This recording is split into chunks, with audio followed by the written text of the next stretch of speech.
J'ai aucun problème avec les louanges. J'ai vraiment aucun souci avec les louanges.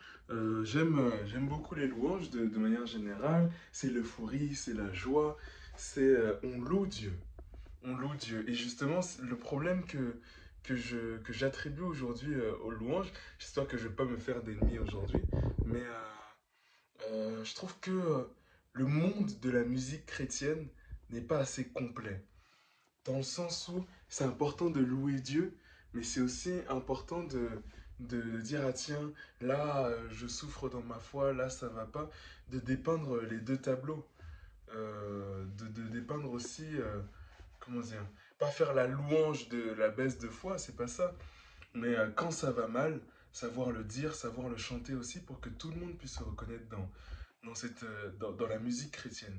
Et c'est pour ça que la musique mondaine a plus de succès que la musique chrétienne, c'est que on a un panel de couleurs d'un point de vue émotionnel, d'un point de vue du ressenti et des personnes, comment dire, oui, on a un panel beaucoup plus complet, dans le sens où il y a de la musique pour les personnes tristes, il y a la musique pour les personnes dépressives, il y a la musique pour les personnes joyeuses, il y a la musique pour les personnes in power. Je sais pas si tu vois ce que je veux dire, genre on a le pouvoir, je sais pas si tu vois, je sais pas si tu vois de quoi je parle.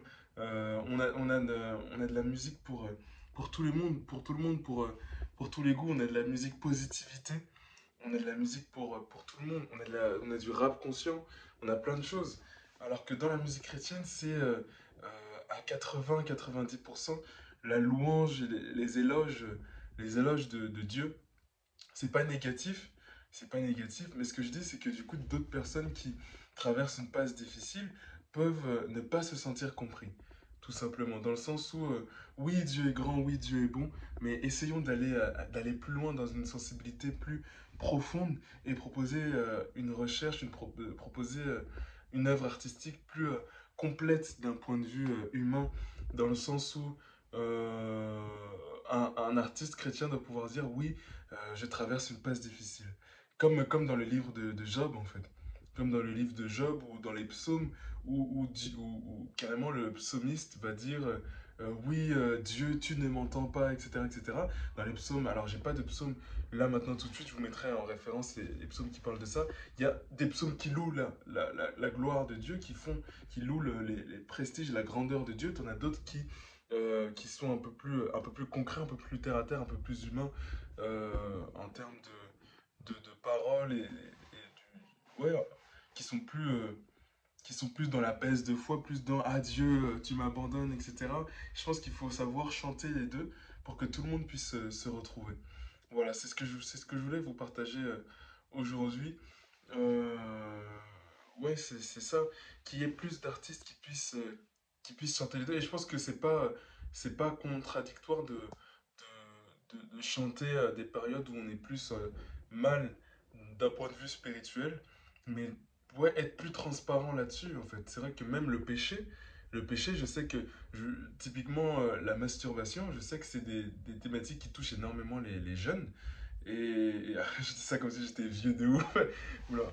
Mais ouais, typiquement, on n'en parle pas du tout, surtout dans la foi catholique, c'est très tabou. Qu'on ne soit pas transparent là-dessus, sur la sexualité de manière générale, ou bien sur l'alcool et la cigarette ou toute autre chose, juste le manque de transparence là-dessus, ça braque énormément de gens et du coup, beaucoup de personnes ne se retrouvent pas dans la foi chrétienne, ne se retrouvent pas dans le discours chrétien et ça donne un effet un peu fake à notre foi. Je parlais du livre de Job. Oui, il y a de tout dans ce livre. Comment dire, il y a les louanges de Dieu, les louanges que Job fait à Dieu même en ayant tout perdu.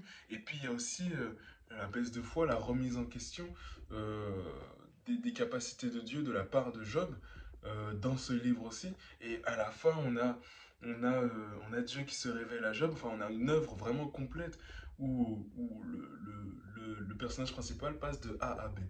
Donc je pense que c'est vraiment important que en tant qu'artiste, alors moi je suis pas artiste chrétien du tout, mais qu'on élargisse notre panel d'intelligence émotionnelle, qu'on puisse aller toucher à des choses plus vraies, plus concrètes, et proposer pas seulement des louanges à Dieu, mais quelque chose de plus vrai, de manière à ce que tout le monde puisse se retrouver dans la musique chrétienne.